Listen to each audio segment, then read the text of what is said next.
गुरु नानक साहब अपने चेलों के साथ में वहाँ पर पड़े थे तो सुबह जब मुल्ला जीवन वहाँ की सफाई करने के लिए आया तो उसने देखा गुरु नानक साहब के जो पैर थे वो काबा की तरफ थे।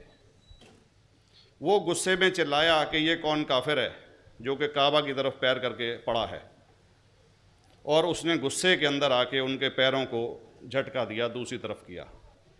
तो हमारे ग्रंथ के अंदर दर्ज जो किस्सा है उसके अंदर ये है कि काबा भी उस समय हिल गया, जिधर गुरु नानक के पैर जाते थे काबा उधर मुड़ता। চলে আসলাম নতুন একটা ভিডিওর সাথে। তো গাইস খুবই একটা জটিল একটা প্রশ্নের উত্তর নিয়ে চলে আসলাম, কারণ আপনারা সবাই কম বেশি শিখ ধর্মের গুরু নানককে চিনে থাকবেন। তো শিখ ধর্মের গুরু নানককে নিয়ে খুবই জটিল একটা প্রশ্ন করে বসলেন এক শিখ ভাই।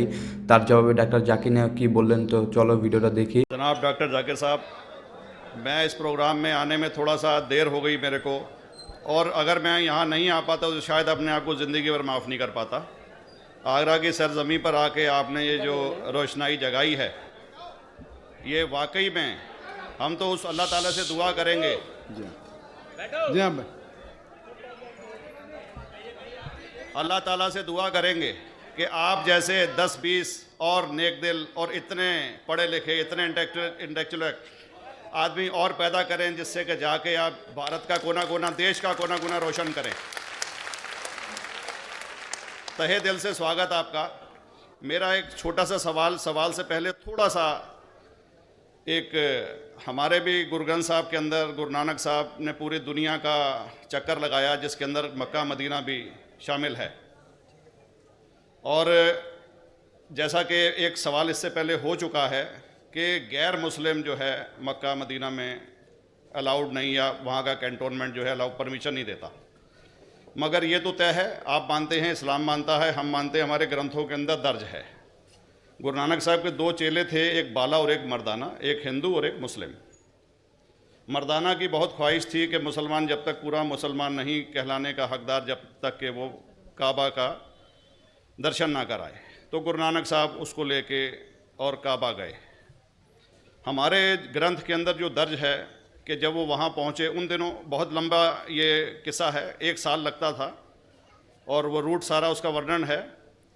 और वहाँ जब मक्का जो मस्जिद के बाहर साथ ही एक दीवार थी, जहाँ पर के भारत के जो मुसलमान दर्शन करने जाते थे काबा के, वो उनको वहाँ ठहराया जाता था। वहाँ की देखभाल जो करता था वो मुल्ला जीवन करता था। जब गुरु नानक साहब अपने चेलों के साथ में वहाँ पर पड़े थे तो सुबह जब मुल्ला जीवन वहाँ की सफाई करने के लिए आया तो उसने देखा गुरु नानक साहब के जो पैर थे वो काबा की तरफ थे। वो गुस्से में चिल्लाया कि ये कौन काफिर है जो कि काबा की तरफ पैर करके पड़ा है, और उसने गुस्से के अंदर आके उनके पैरों को झटका दिया, दूसरी तरफ किया। तो हमारे ग्रंथ के अंदर दर्ज जो किस्सा है उसके अंदर ये है कि काबा भी उस समय हिल गया, जिधर गुरु नानक के पैर जाते थे काबा उधर मुड़ता था। तो वो ज़ोर से चिल्लाया, ये कोई हज़रत है, ये कोई औलिया है। तो उस समय के जो काजी थे मक्का के, काजी रुकनदीन साहब थे, और शाह शरफ, कई हस्तियों के नाम हैं उसमें। तो मैं ये जानना चाहता हूँ कि ये वर्जन को आप मतलब एग्री करते हैं, और करते हैं तो इसका हमारे मुस्लिम ग्रंथों के अंदर किस तरीके से उल्लेख है, ये कृपया बता। भाई साहब ने एक सवाल पूछा अपने गुरु ग्रंथ साहिब के मुतालिक, और अल्हम्दुलिल्लाह मैं भी गुरु ग्रंथ साहिब पढ़ चुका हूँ। और जिस तरीके से, क्योंकि वक्त मुख्तसर सा होने की वजह से मुझे वक्त नहीं मिला कि गुरु ग्रंथ को भी कोट करूँ।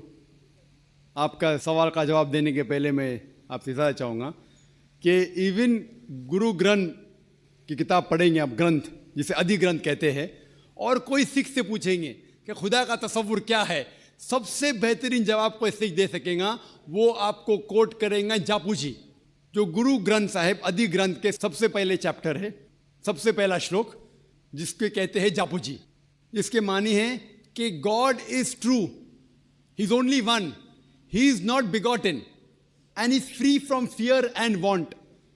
क्योंकि मैंने अंग्रेजी में पढ़ा हूँ इसलिए मैं अंग्रेजी में उसे कह रहा हूँ कि खुदा एक ही है, वो हक है, और वो ना किसी को जना है ना किसी को जनेगा, और वो इमॉर्टल है, ना कभी मर सकता है। और इसको सिखिज्म में जो खुदा को कहते हैं Omkara, in manifest form he is Omkara, and unmanifest form he is एक ओमकारा।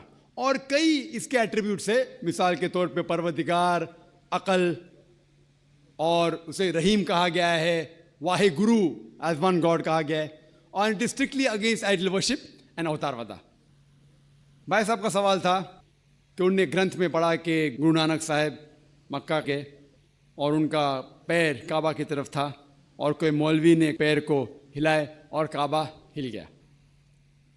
क्योंकि ये age of science and technology है, अगर कोई चीज़ जो किताब हजारों साल पहले लिखी गई है, 10,000 साल या 4,000 साल, तो शायद उसके बारे में हिस्टोरिकल रिकॉर्ड मिलना मुश्किल है। हालांकि इवन जीसस क्राइस्ट के बारे में 2,000 साल हिस्टोरिकल रिकॉर्ड है, क्योंकि सिखिज्म जो एकदम नया मज़हब है, जितने मज़ाहिब के मुकाबले हिंदुस्तान में नया है, कुछ सैकड़ों साल पहले 15th सेंचुरी में, toward the end of the 15th century, Guru Nanak साहब जो पंजाब के थे, ये मज़हब तो कायम हुआ हार्डली 400-500 या 400-500 साल। और अगर ये मान लो, सपोज मिसाल के तौर पे मान लो, मैं क्यों कह रहा हूं कि मैं नहीं चाहता हूं किसी को बुरा लगे, मान लो ये सच है, मान लो अगर 400-500 साल पहले अगर ये होता था कि काबा इधर से उधर हिल जाता था, तो हिस्टोरिकल रिकॉर्ड में बिल्कुल लिखा होता था। और कई हिस्टोरिकल रिकॉर्ड में ये नहीं कि काबा हिला इधर उधर, कई हिस्टोरिकल रिकॉर्ड आप देखेंगे। हिस्ट्री इतनी अल्हम्दुलिल्लाह 800-900 साल पहले, 1000 साल पहले जो मुगल ने किए, बिल्कुल लिखा हुआ हिस्टोरिकल रिकॉर्ड में। तो ये कहना कि गुरु नानक साहब वहाँ गए और काबा हिल गया, ये बिल्कुल साइंस के खिलाफ है, क्योंकि साइंस में कोई भी रिकॉर्ड नहीं है, वहाँ के देश के रिकॉर्ड में कहीं भी नहीं कि काबा हिला। तो इसलिए हम कहते हैं कि हो सकता है ये गलती से किसने लिखा होगा, न कई किस्से कहानी। ये मैं तस्लीम करता हूँ कि गुरु ग्रंथ साहिब में कई चीज़ें सही है, हक की बात है, लेकिन ये तस्लीम करना कि काबा हिल गया, ये बिल्कुल साइंस के भी खिलाफ है, साइंस के खिलाफ है, और इस्लाम में भी ये नहीं है। लेकिन ये कहना कि कोई गैर मुस्लिम जा सकता है, मुमकिन है, चुपके से कोई गया तो हो सकता है। তোমাদের কাছে কার কথাগুলি বেশি ইনফরমেটিভ মনে হয়েছে আমাদের কমেন্ট বক্সে অবশ্যই জানিয়ে দেবে। আর যদি ভিডিওটা ভালো লেগে থাকে তুমি অবশ্যই একটা লাইক করে সাথে থাকা বেল বাটনটা বাজিয়ে দিবে, কারণ তোমাদের জন্য এরকম ইনফরমেটিভ ভিডিও আপলোড করে থাকি আমাদের চ্যানেলে। তো আজকের মতন বিদায়, দেখাবে নতুন একটা ভিডিওর সাথে, নতুন একটা টপিকের সাথে।